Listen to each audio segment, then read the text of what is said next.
বাংলাদেশের বৈদেশিক ঋণ এখন $112 বিলিয়ন। কিন্তু এই ঋণের দায় কি সদ্য বিদায়ী ইউনূস সরকারের, নাকি বহু বছরের জমে থাকা অর্থনৈতিক বাস্তবতা? মেগা প্রকল্প, বাণিজ্য ঘাটতি আর ঋণের কিস্তির পুরো হিসাব জানুন এই প্রতিবেদনে।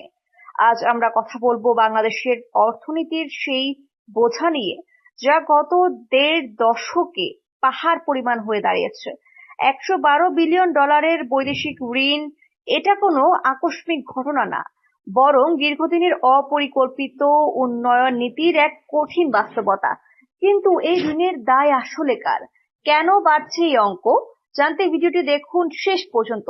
হিসাব বলছে 2006 সালে বিএনপি যখন ক্ষমতা ছাড়ে, তখন বৈদেশিক ঋণ ছিল মাত্র $19 বিলিয়ন।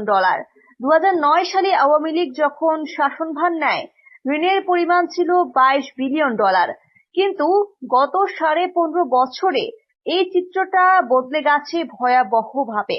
নতুন করে যোগ হয়েছে প্রায় $82 বিলিয়ন ঋণ, অর্থাৎ প্রতি বছর গড়ে $5 বিলিয়ন করে ঋণের বোঝা চেপেছে জনগণের ঘাড়ে। শেখ হাসিনা ক্ষমতাচ্যুত হওয়ার সময় ঋণ ছিল $103 বিলিয়ন, যা বর্তমানে $112 বিলিয়ন ঠেকেছে। একটি মহল দাবি করছে এই বৃদ্ধি সদ্য বিদায়ী ইউনূস সরকারের ব্যর্থতা, কিন্তু তথ্যের গভীরে গেলে দেখা যায় ভিন্ন চিত্র। নতুন কোনো মেগা প্রকল্প না নিলেও ঋণ কেন বেড়েছে? কারণ আগের সরকারের আমলে করা চুক্তি অনুযায়ী প্রকল্পের কাজ যত এগোচ্ছে, ঋণের কিস্তি তত ছাড় হচ্ছে।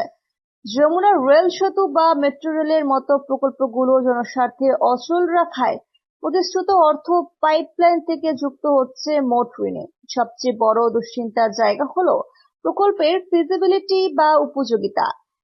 উদাহরণ হিসেবে যমুনা রেল সেতুর কথাই ধরুন, যেখানে বছরে 1400 কোটি টাকা আয়ের লক্ষ্য ছিল, সেখানে আয় হচ্ছে মাত্র 26 কোটি টাকা। আয় না বাড়লেও ঋণের সুদ কিন্তু ঠিকই বাড়ছে।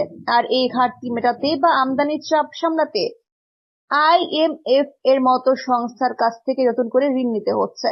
তবে মুদ্রার উল্টো পিঠও আছে। চরম অস্থিরতার মাঝেও অন্তর্বর্তীকালীন সরকার অর্থনীতিকে স্থিতিশীল রাখার আপ্রাণ চেষ্টা করেছে। রেমিটেন্স রেকর্ড $30 বিলিয়ন পৌঁছেছে, রিজার্ভ হয়েছে দ্বিগুণ।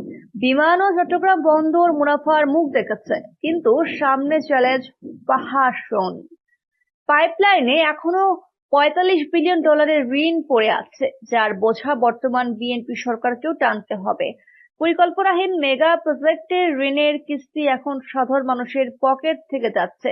মুদ্রাস্ফীতি আর মুদ্রা দ্রব্যমূল্যের ঊর্ধ্বগতির মধ্য দিয়ে এই ঋণের বৃত্ত থেকে বের হওয়াই এখন দেশের সবচেয়ে বড় চ্যালেঞ্জ বলে অর্থনীতিবিদগণ মনে করছেন।